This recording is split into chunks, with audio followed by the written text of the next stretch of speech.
या ऑक्सिजनचं महत्व त्या कोरोनाच्या काळात समजलं. आरोग्य धनसंपदा. धनसंपदा. आणि आताही लोक जर जागृत जर न झाले का नाही या 5 वर्षात, तर तुम्ही लिहून घ्या आपलं वाक्य. येत्या 10 वर्षानंतर लोकाईले घराघरात शहरामध्ये सांगून राहिलो, एक ऑक्सिजन रूम तयार करायला लागेल. काय करायला लागेल? ऑक्सिजन रूम तयार करायला लागेल. कारण ऑक्सिजनच नाही, झाडाची कटाई जिकडं तिकडं वाढली, जंगल तोड वाढली. ज्या शेतात शेतकरी उभा पाहिजे होता नांगर घेऊन, त्या शेतामध्ये आज बिल्डर उभा आहे टेप घेऊन.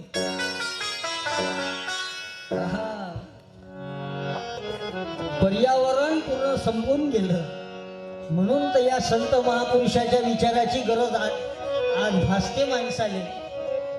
यायनं तो विचार दिला, बाबू शिवाजी महाराजाच्या काळात एक झाड तोडलं तर त्याच्या दुप्पट झाडं लावा लागत होती. ते शिवराज्य होतं.